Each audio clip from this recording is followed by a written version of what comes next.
Hey everyone, sorry if this video is going to be a bit different than the other ones that I make. I wanted to get this video out as soon as possible, so this will be a very bog standard talking over gameplay type video, but all of the footage you're going to be seeing is spoiler free gameplay, so don't worry about that. This isn't necessarily a review of the game, as more so my thoughts on the general consensus around Starfield, so if you were wanting a review, then I would recommend probably watching another channel. But yeah, without further ado, let's get on with the video.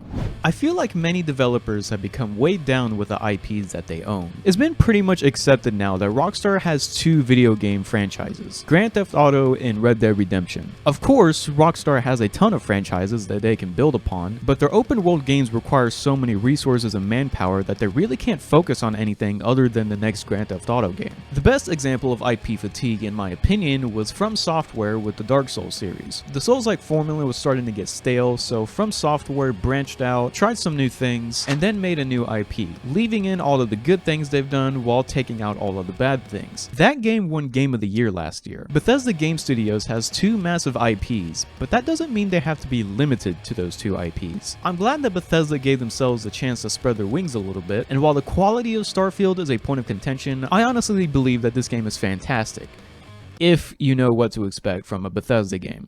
Let's discuss.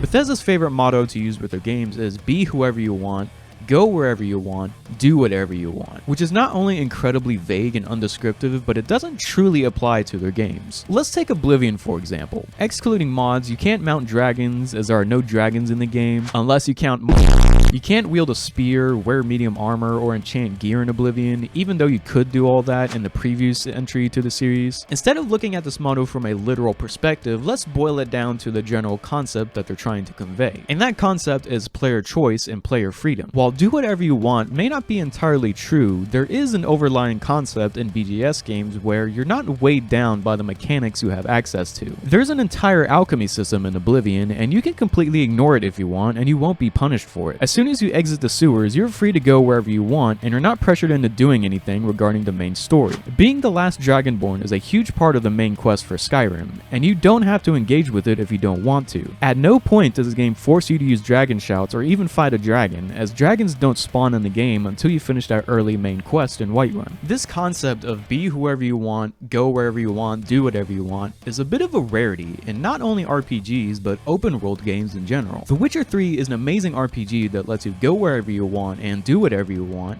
but you can't be whoever you want. Mass Effect, again, amazing RPG. You can be whoever you want, you can kinda go wherever you want, but you can't do whatever you want. BGS games are fascinating in that you can start the game and immediately walk from one end of the map to the other and come out mostly fine. That is, unless you're physically jogging around the in-game world on an actual VR treadmill like this poor bastard. If boiling down mottos into general concepts was confusing enough for you, well, here's another one. I believe that Bethesda games are to the gaming industry as Glock is to the firearms industry. Just bear with me on this. The Glock is an iconic firearm, so much so that even people who aren't familiar with firearms know what a Glock is. Most firearms fanatics wouldn't go wrong with having at least one Glock in their collection, and their big draw, pun intended, is being incredibly reliable and, most importantly, modular. Hopefully you can see where I'm trying to go here. If any part of a Glock is not up to your standards, you can swap that part out for a third-party modification. While this is really cool and sets the Glock apart from other handguns, the modularity is both its biggest strength and its biggest weakness, as its modularity can bring up multiple issues. For one, it gives the end user the idea that the product they purchase will never be good enough for their expectations. You have a great product on your hands, but it will never be the perfect product. Maybe if you just add a couple of mods here and there, you might just get it one step closer to being that perfect handgun. However, just because you can mod it doesn't mean you should. Many people will pick up a Glock, assume it sucks out of the box, and then slap a bunch of custom parts onto it until it ultimately stops working, leaving them with a very expensive paperweight. Another major problem is that its modularity can become a crutch for the manufacturers to lean on instead of a need bonus. Glock perfection is their motto, and while that may have been true in the 1980s, it definitely isn't the case case now. Glock seems to have gotten really lazy with their recent additions to the lineup. It is the year 2023, so why do we have to buy an entirely new pistol just to be able to screw in a red dot sight? Why does the optics mounting system require an adapter plate, which can potentially be a failure point for the firearm? Why can't all your pistols come optics ready right out of the box like literally every other handgun manufacturer? This doesn't mean the Glock is a bad firearm, far from it. It's just that you really shouldn't be buying a Glock if you know you're not going to be content with it being unmodified. You can throw dozens of mods onto a Glock and try to make it as up to date as possible, but why do that when you can just save yourself loads of time and money and just buy an up to date handgun?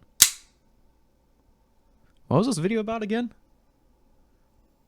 Oh, right, it's about Starfield. Hopefully you guys can make the connection with this very convoluted and drawn out analogy. Bethesda Games hold a special place in my heart, not just because of nostalgia, but also because there aren't many other games like Bethesda Games. The first/third person perspective makes their games a lot more accessible and immersive. The Elder Scrolls and Fallout have universes with tons of rich lore, which is constantly referred to in the dozens of literature you can find in each game. And they have this ability of hooking you in and giving you a ton of forks in the road to keep you engaged for even longer. While there certainly are games that have better combat, better dialogue, better questing, better RPG mechanics, etc., Bethesda Games excel at being the gaming equivalent of an all-you-can-eat buffet, and I'll always be coming back for a plate. I replayed Skyrim before Starfield released, and even without the rose-tinted glasses, this is a great game. I hear people complain that Skyrim and other BGS games are unplayable without a long list of mods, which is an argument that I vehemently disagree with. Skyrim isn't the best game ever, and there are a few bugs here and there, but they're usually not substantial enough to impede the gameplay. Mods aren't entirely necessary, but they do greatly enhance the experience and fix oversights in the game that really shouldn't have been oversights. However, mods never made the game, they simply just enhanced what was already there, adding a new coat of paint here or adding on to some existing mechanics there. Bethesda Games are viewed by many to be synonymous with the modding communities they support, and some people will even refuse to play a Bethesda game until it gets tens of thousands of mods released onto the Nexus. I'm just not completely uninterested in whatever crap they have to battle us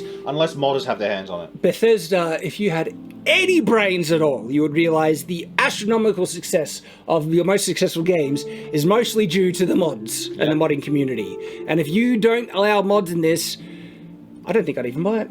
Oh, I certainly wouldn't. I'm not going to buy it until there's mods in it. I have a subscription to a pro version of Nexus mods. I'll be using the mods. I will not get this game for any other reason. Modders. Mods. Modding.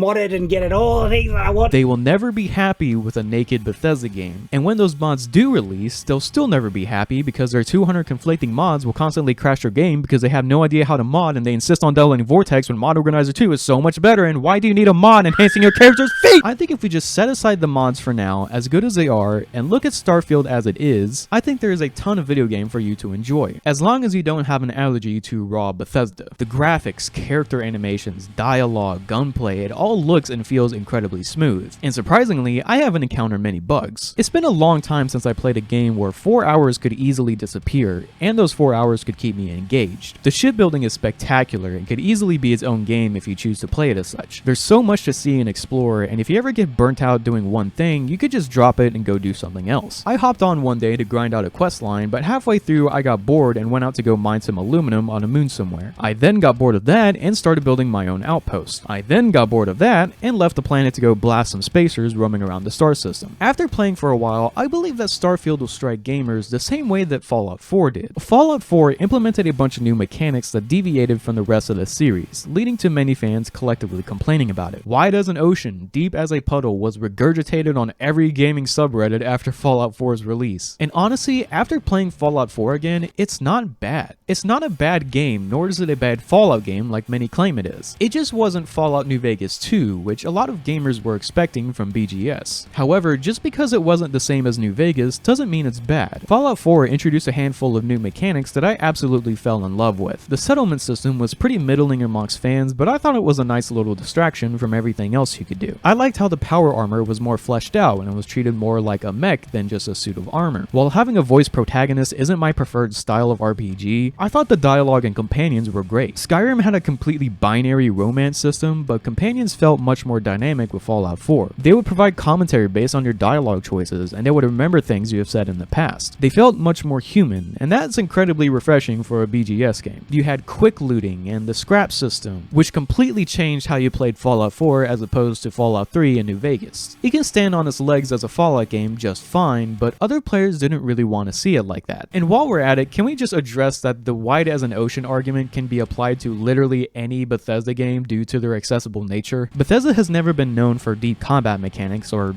any deep mechanics for that matter, but you don't determine how good a cheeseburger is by separating its toppings and averaging out how good they taste individually. You judge a cheeseburger based on the overall tastes, governed by how those toppings complement each other. BGS games are classics, not because of the combat or exploration or questing, but because of the overall package. They consistently plunge you into a video game universe that is absolutely dripping in charm, and Starfield is no different. I'm doing my rounds, pick up supply drops, and I grab into the Altair system, and boy, spacers all over the damn place. Distress call, yammering nonstop. Something big's going down there, and all of us with no skin in the game, best we just give it a wide berth. Am I right?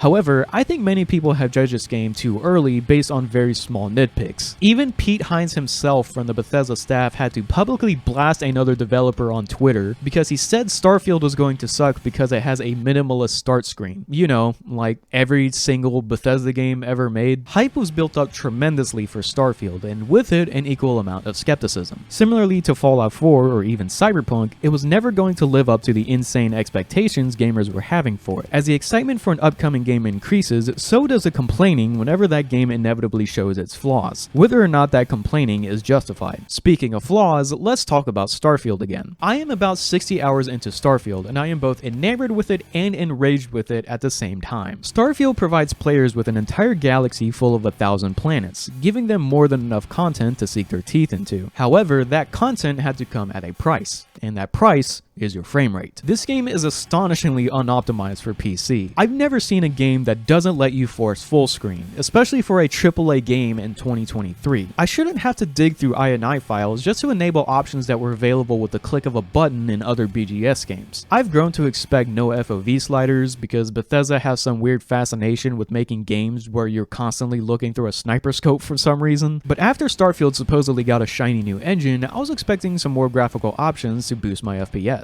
I sincerely hope we get more options down the road, whether that be from Bethesda or modders, but only time will tell on that front. Starfield looks incredible, but I'd rather take a buttery smooth 120 or 144 FPS over real-time global illumination any day of the week. While this is just personal preference, many console players seem to agree, as 60 FPS is seen now as a minimum frame rate game should be running at, and I agree. Having Starfield locked at 30 FPS for consoles caused a lot of people to be rightfully skeptical of its outcome. Even as good as the graphics are in Starfield, they're not good enough to warrant a complete neutering of the performance. Speaking of consoles, Xbox exclusivity. I don't have a Twitter, so luckily I am marked safe from the absolute nuclear war that's being waged over this game right now. Having one of the most hyped games for 2023 picking a favorite will obviously have the non-favorite party being a little bit angry. I'm a PC player, so I don't have a horse in this race, though it's more like the Special Olympics than a horse race. I understand being defensive over your hot new gaming console in a COD lobby back in 2009 when we all wore 20 silly bands on each wrist and played Skrillex on repeat, but seeing these people in their 30s flexing their exclusive catalog when they have mortgage and possibly a child sleeping in the other room, it's pretty funny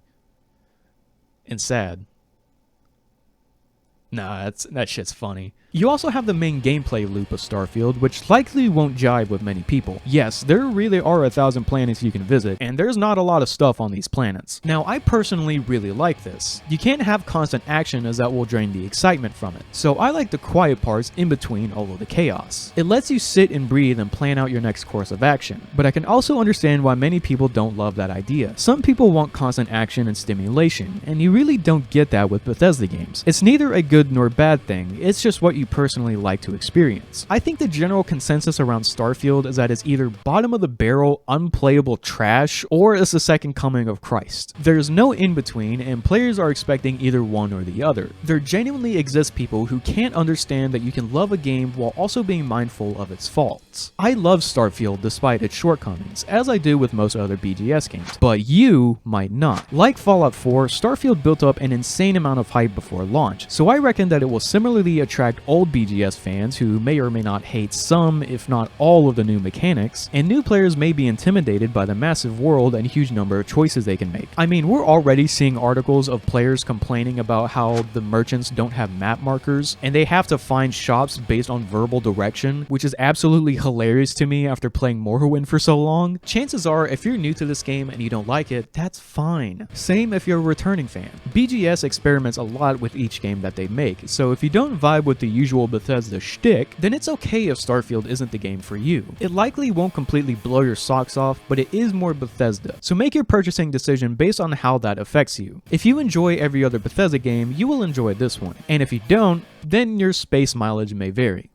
Or light yearage, I guess. In conclusion, Starfield is, in my opinion, a great game that has fallen ill with a debilitating case of hepatitis. People got incredibly excited over a game that accomplishes what it set out to do, but doesn't accomplish what other people wanted it to do. This game isn't going to redefine the RPG format, and I personally can't even see this game getting Game of the Year when we have contenders like Tears of the Kingdom and Baldur's Gate 3 alongside other major RPGs later this year. Starfield is like Fallout 4 in that it may initially garner some mixed opinions during its infancy. However, if you come back to the game a bit later and experience it without the perpetual toot of the hype train, then you'll likely find many things with the game that you'll like. If not, then you'll have a huge modding community that will add the things that you like. You may not like the cheeseburger now, but if you come back in the future and add some pickles and onions, then it might just taste a bit better. However, underneath the pickles and onions is still a great cheeseburger. And I don't know about you, but I like cheeseburgers. So what do you guys think? Do you guys think Starfield is good? Do you guys think it's bad? Do you think it's overhyped, or do you guys think it's just misunderstood? Let me know in the comments below. I'd like to hear what everyone has to say about this. In the meantime, I'm probably going to be dumping more hours into Starfield and probably drowning with the other RPGs that are releasing later this year. Wish me luck, and I'll see you guys in the next video. See ya.